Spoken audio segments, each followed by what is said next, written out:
Bienvenidos a Biblioteca Jurídica Leal, la posesión.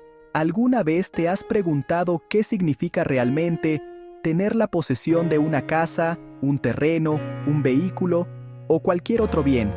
Muchas personas creen que poseer algo y ser propietario son exactamente lo mismo, pero la ley establece diferencias muy importantes entre ambos conceptos. Hoy aprenderemos, de manera clara y sencilla, lo que establece el Código Civil Federal sobre la posesión. Comencemos. La posesión es una situación de hecho que existe cuando una persona ejerce poder sobre una cosa.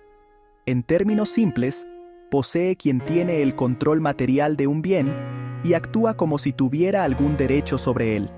Es poseedor quien ejerce sobre una cosa un poder de hecho. Por ejemplo, quien vive en una casa, utiliza un automóvil o trabaja un terreno, puede ser considerado poseedor. Asimismo, quien disfruta de un derecho también se considera poseedor de ese derecho. Sin embargo, la posesión no siempre corresponde al propietario. Existen dos clases de posesión, la originaria y la derivada. La posesión originaria corresponde al propietario, mientras que la posesión derivada pertenece a quien tiene temporalmente la cosa por algún contrato o relación jurídica. Pensemos en un ejemplo muy sencillo. Si una persona es dueña de una casa y la renta a otra, el propietario conserva la posesión originaria y el inquilino tiene la posesión derivada. Por ello, legalmente ambos son considerados poseedores. ¿Qué sucede si alguien despoja al arrendatario de la casa? El propietario puede exigir que se restituya la posesión al arrendatario. Si éste no puede o no desea recuperarla, entonces el propietario puede solicitar que se le entregue directamente a él. No obstante, no toda persona que tiene físicamente una cosa es considerada poseedora. Quien tiene un bien únicamente porque obedece instrucciones del propietario no es poseedor. Por ejemplo, un empleado que maneja maquinaria de la empresa, un chofer que conduce el automóvil de su patrón o un vigilante que cuida un inmueble ajeno no poseen jurídicamente esos bienes, porque los utilizan en beneficio y bajo las órdenes del dueño. Ahora bien, solamente pueden poseerse las cosas y derechos susceptibles de apropiación. Esto significa que no todo puede ser objeto de posesión. Debe tratarse de bienes o derechos que legalmente puedan pertenecer a alguien. Respecto a la adquisición de la posesión, el artículo 795 permite que ésta se obtenga personalmente, mediante representante legal, por mandatario o incluso por un tercero. Sin embargo, cuando un tercero actúa sin autorización, la posesión solamente se entenderá adquirida si posteriormente es ratificada por la persona interesada. En ocasiones varias personas poseen un mismo bien. Cada coposeedor puede realizar actos de posesión sobre la cosa común, siempre que no impida a los demás ejercer el mismo derecho. Por ejemplo, varios hermanos que poseen conjuntamente un terreno pueden utilizarlo, pero ninguno puede excluir arbitrariamente a los demás. Cuando finalmente se divide el bien, se considera que cada copropietario poseyó exclusivamente la parte que le corresponde desde el inicio de la indivisión. La ley presume que quien posee es propietario. Esto significa que la posesión genera una ventaja jurídica muy importante, pues mientras no se demuestre lo contrario, se presume que el poseedor es dueño del bien. Sin embargo, esta presunción no beneficia a quien posee únicamente por un contrato de arrendamiento, depósito, usufructo o cualquier otro derecho distinto de la propiedad. Cuando se trata de bienes muebles perdidos o robados, se protege al comprador de buena fe. Si alguien adquiere un objeto en una subasta pública o en un establecimiento comercial dedicado a vender bienes de esa especie, el verdadero propietario no podrá recuperarlo sin devolver previamente el precio pagado. Posteriormente, podrá reclamar ese dinero al vendedor responsable. El artículo 800 establece una protección aún mayor para la moneda y los títulos al portador. Si una persona los adquiere de buena fe, no pueden ser reclamados por quien los perdió o fue despojado de ellos. Por otra parte, el artículo 801 establece una presunción favorable para el poseedor actual. Si demuestra que poseyó anteriormente, se presume que continuó poseyendo durante el tiempo intermedio. Asimismo, Quien posee un inmueble también se presume poseedor de los bienes muebles que se encuentren dentro de él. Uno de los principios fundamentales del derecho de posesión aparece en el artículo 803. Todo poseedor debe ser mantenido o restituido en la posesión frente a quienes tengan un derecho inferior. Cuando existen varias personas reclamando la posesión, la ley determina cuál debe prevalecer. La mejor posesión será la que se funde en un título válido. Tratándose de inmuebles, tiene especial importancia la inscripción en el registro público de la propiedad. Si los títulos son iguales, prevalece la posesión más antigua. Y si existe duda, la cosa puede quedar en depósito hasta que la autoridad determine quién tiene mejor derecho.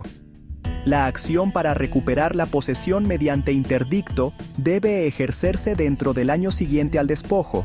Si se deja pasar más tiempo, se pierde esta protección especial.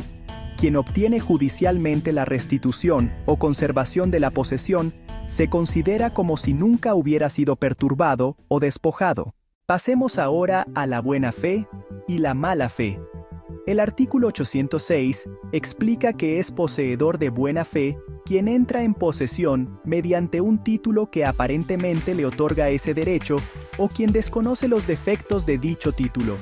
Por ejemplo, una persona compra una casa creyendo legítimamente que el vendedor era propietario. En cambio, es poseedor de mala fe quien sabe que no tiene derecho para poseer o conoce los defectos que invalidan su título. El artículo 807 presume siempre la buena fe. Por tanto, quien afirme que un poseedor actuó de mala fe tiene la obligación de probarlo. El artículo 808 señala que la buena fe desaparece cuando el poseedor conoce que está poseyendo indebidamente. A partir de ese momento, cambian sus derechos y obligaciones. La ley distingue entre poseedores de buena fe y de mala fe, porque considera que no es justo tratar igual a quien actuó honestamente que a quien sabía que no tenía derecho. El poseedor de buena fe que adquirió mediante un título traslativo de dominio tiene importantes beneficios. De acuerdo con el artículo 810, puede quedarse con los frutos obtenidos mientras conserve su buena fe. También tiene derecho a que le reembolsen los gastos necesarios y útiles realizados en la cosa. Incluso puede retener el bien hasta recibir el pago correspondiente. Además, puede retirar ciertas mejoras realizadas por su cuenta cuando ello no cause daño al bien.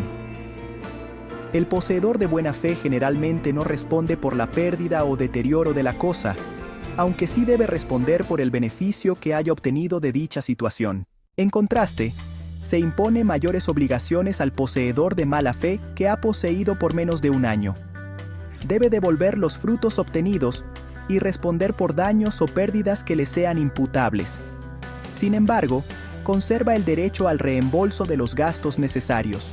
Cuando la posesión de mala fe dura más de un año y se ejerce como propietario de manera pacífica, continua y pública, el artículo 813 reconoce ciertos derechos limitados.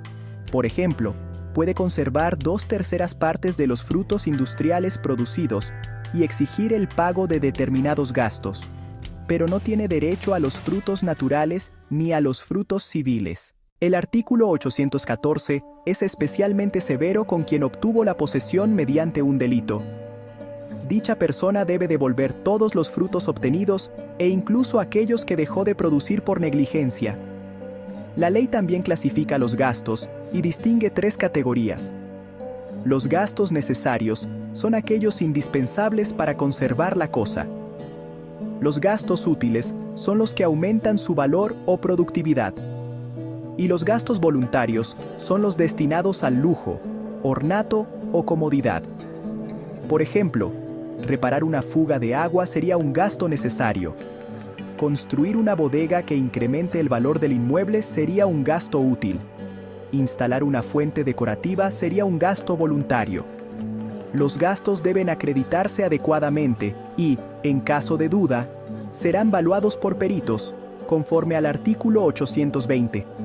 Además, si el poseedor debe recibir una indemnización, pero también obtuvo frutos que no le correspondían, ambas cantidades podrán compensarse.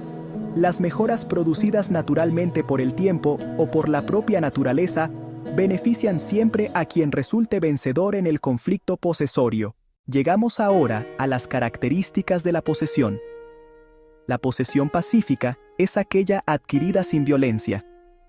La posesión continua es la que no ha sido interrumpida legalmente. La posesión pública es aquella que puede ser conocida por todos o que se encuentra inscrita en el registro público de la propiedad. Estas características son fundamentales porque permiten que la posesión produzca efectos jurídicos importantes. Uno de esos efectos es la prescripción adquisitiva, también conocida como usu capión. Solamente la posesión ejercida en concepto de dueño puede conducir a la prescripción. Es decir, quien posee reconociendo que otra persona es propietaria, como ocurre con un arrendatario, no puede adquirir la propiedad mediante prescripción. Se presume que la posesión continúa disfrutándose bajo el mismo concepto con el que fue adquirida, salvo prueba en contrario. Finalmente, veamos cómo se pierde la posesión. Se pierde por abandono, por cesión o transmisión a otra persona, por destrucción o pérdida de la cosa, por resolución judicial, por despojo que dure más de un año, por reivindicación del propietario y por expropiación por causa de utilidad pública.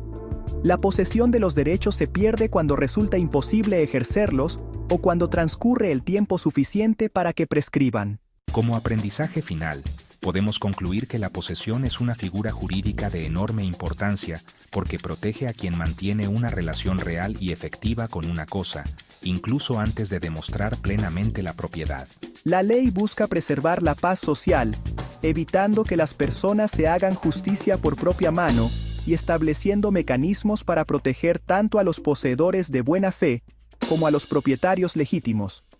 Por ello, comprender la diferencia entre posesión y propiedad, conocer los derechos del poseedor y entender las consecuencias de actuar de buena o mala fe resulta fundamental para cualquier ciudadano.